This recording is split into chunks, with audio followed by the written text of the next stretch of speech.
Here I am alone again.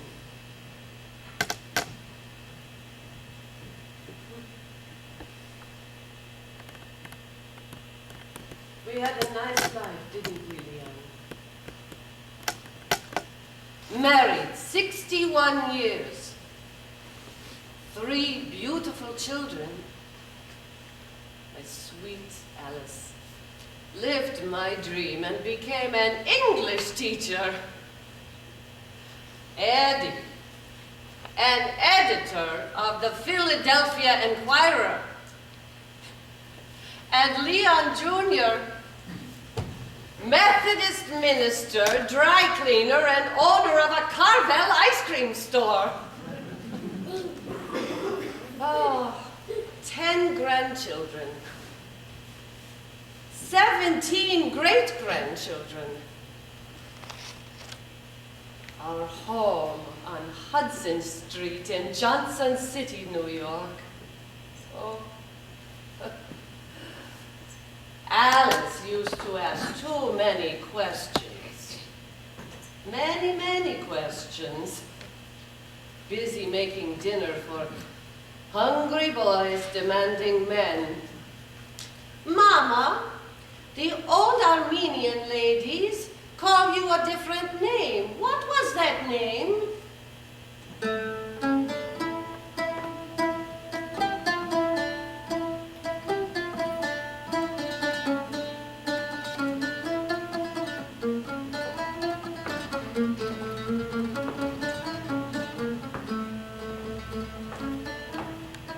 Isgouhi, Parounagian. Born in Sepastia, or Sileces, as the Turks called it, in 1897 or 1898. There were almost 6,000 Armenian families in Sepastia then, about 36,000 people. I had 6 brothers and sisters, a mother, a father, many aunts, uncles, and cousins. And then the Turks decided to kill us all. Only 3 of us survived. My great-grandfather was named Parounag. Parounag means green, But not just any green, the tender green of new shoots. They called him this because at one time he owned many grasslands in the country. My father, Nazareth Parounagian, owned a shop in the city where he and my brother Himayag sold cotton, linen, and silk fabrics. He also owned much land, which he had purchased a little at a time. My father was a gentleman and a generous provider. Education was a luxury, and he barely reached high school. But he insisted that every one of us, sons and daughters alike, have more. Also in my home was my mother, Elmas, and my brothers and sisters, brothers Wakrapion, and their little son, Ara. Oh, we lived in a big stone house over a wooden frame. The floor was dry, packed earth. My mother did not work in the store as many wives did, but she had a large garden and raised chickens. Everybody wanted to buy her fresh eggs. She was a good salesperson, and she knew not only how to make money, she knew how to save it too. Oh, our house had this great big room for sitting, sleeping, cooking, and eating. In one corner, we stored our jars for grain and water, and in another corner were the wooden chests for the dowries of the young single women. My sisters would make fabrics for cushions, which we put on the floor or on our chairs, and there were oriental rugs on the floors. My mother spun her own yarn with beautiful, subtle colors from vegetable juices. Oh, we would make our beds from the wool of our sheep. And then we would take our worn quilts and put them in cupboards so that we would have the whole room for other things. At dinner, we sat around a large copper bowl in the center of the floor.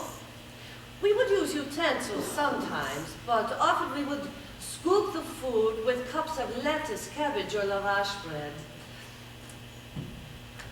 Sometimes the meat that we ate mostly was lamb meat. It was delicious. It was so good. It was always lamb. On one side of the house, there was a stable, the achor, for the horse and other animals. The chickens had their own place in the back. We had, let's see, 1 cow for milking and 40 sheep. The town shepherd, a Turk, would come each morning and take the neighborhood sheep and lambs to graze in the hills. And then in the evening, he would bring them back to the city. It never ceased to amaze me how the sheep knew which household was theirs. They would leave the flock and then walk into their own individual sheepfolds. Each year, my parents bought a different cow to slaughter her to make basturma. In the winter, my mother would slice the dry, spicy beef into little thin pieces and put it on bread. And then with the lamb meat, she would scrape off bits of that meat and dry it and then add it to vegetables or bulgur wheat throughout the year. Oh, the bones made soup. We cooked around the wooden fire that was in the center of the room. If my mother wanted to bake, she took her dough to the large ovens in the village square. The women would share the ovens and then tell stories and give news of other family and friends.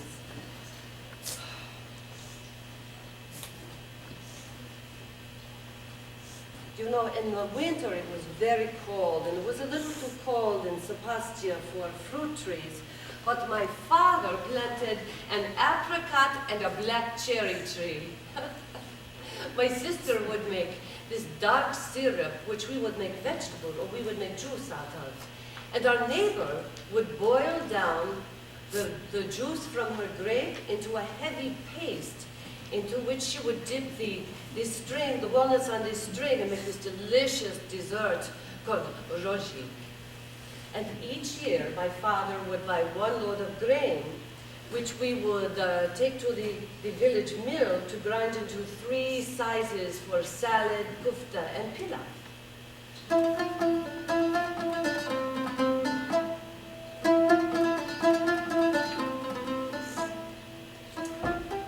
One day a week, we would go to the Turkish baths.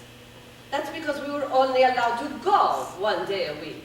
Certain days were set aside for Armenians and certain days for the Turkish citizens. The bath was a large room with a tiled floor full of steam. Soon we would get sweaty and hot. My sister would rub me with this black cloth made of horsehair, and then our skin would become red and shiny. Then we would go to the cooling room and rinse off, and then go in and change into our clean, dry clothes.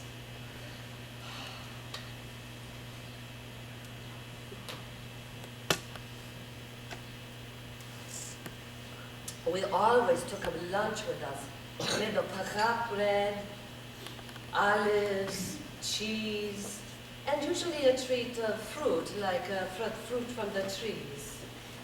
There was always plenty to go around, and we would share stories about people from the town.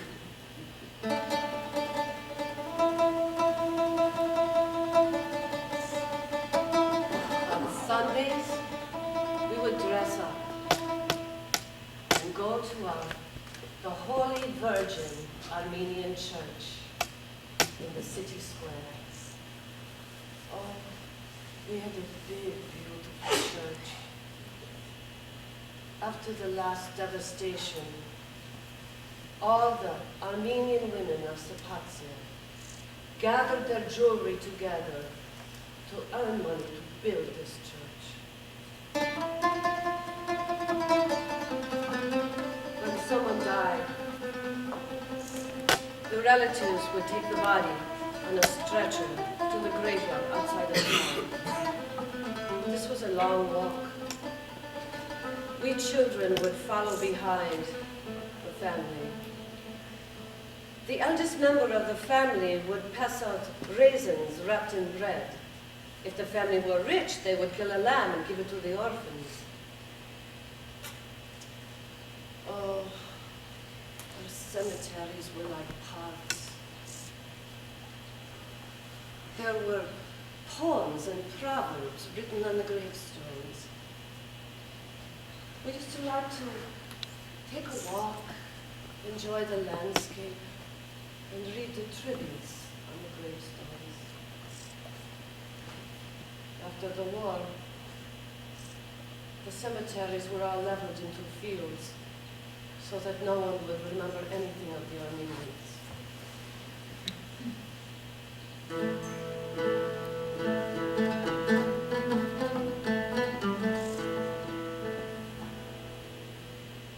The Turks took our beautiful gravestones and built houses with them.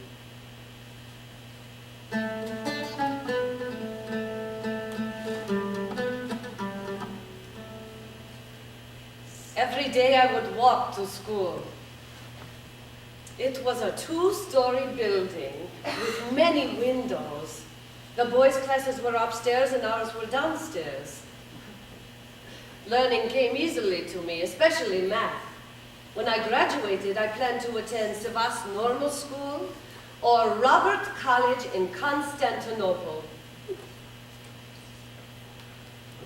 1915, the year I was to graduate, the sun shone through the school windows that April day.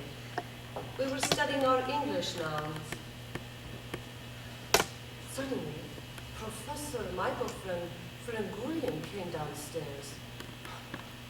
He knocked quietly on the door. He came in and pulled our teacher, his fiancée, Kavork Hagopian, into a corner. He said a few words, and then he kissed her gently. And then he went back to the door where the soldier was waiting. All this excitement seemed romantic to us. We didn't know that the tears in our young teacher's eyes would be tears of sorrow for us. We raced home to tell my mother. Mother frowned. And after that, she locked the doors and windows more securely than ever.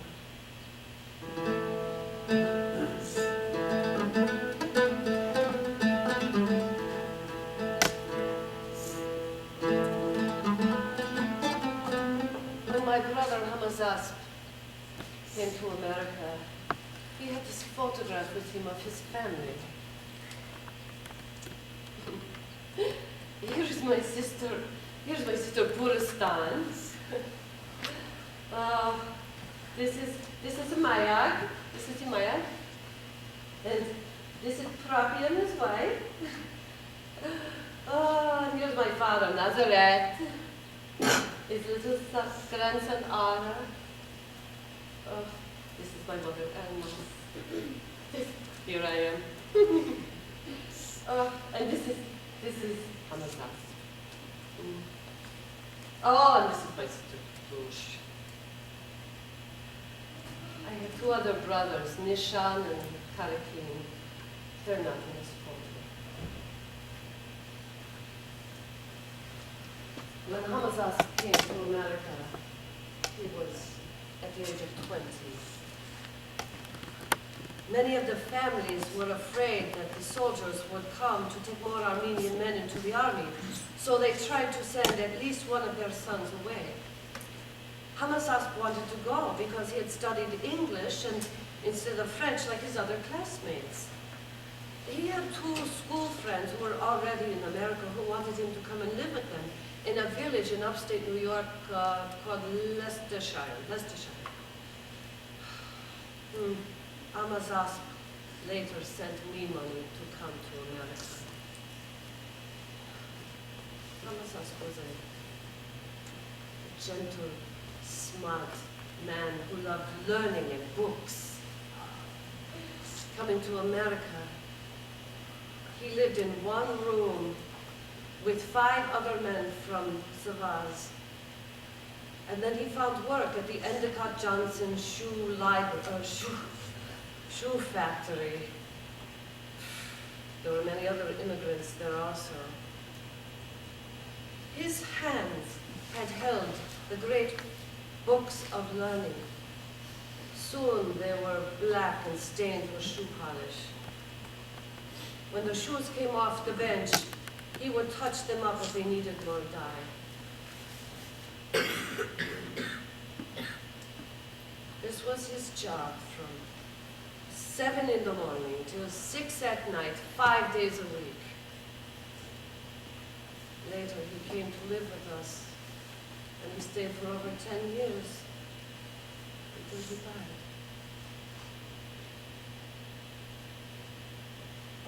He never married.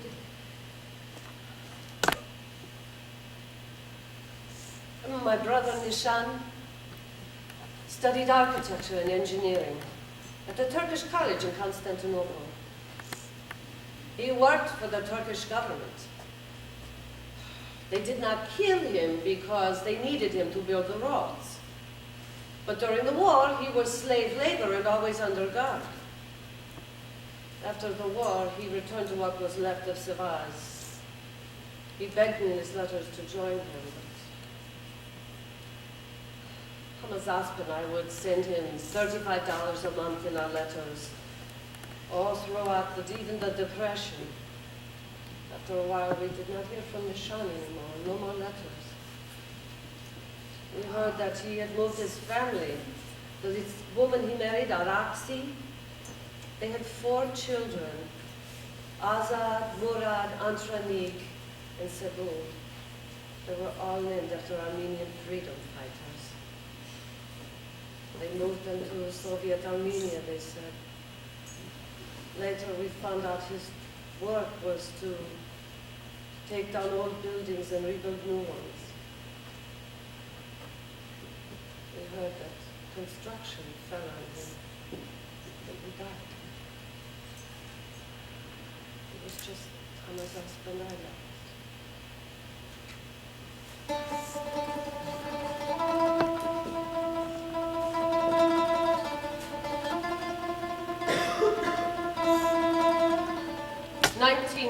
18 January, the Turkish government begins a secret plan to kill all the Armenians. It was a June morning. We were eating breakfast. Suddenly there was a pounding on the door. The soldier pushed his way in. We have come for Nazaret Parounagian. We hear he is making too much money. You are stealing from the Turkish government. You must come to court and bring your eldest son with you. My father had inherited his home from his father, who bought it back from the Turkish government when they confiscated it before in the purge of 1890. My grandfather had been spared.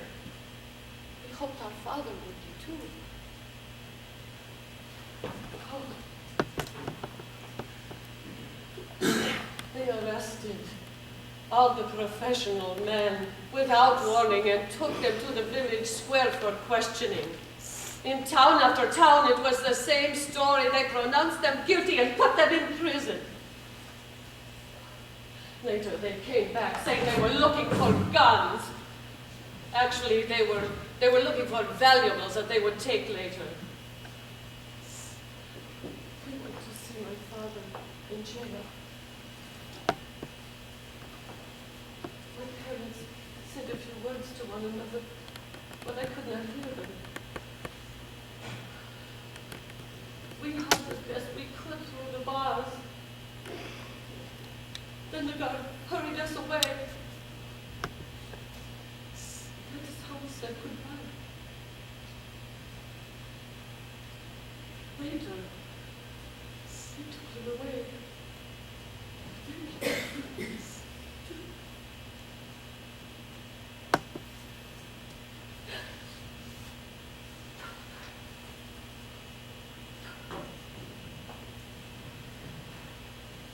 In late June or July, they came back and told us we had to leave.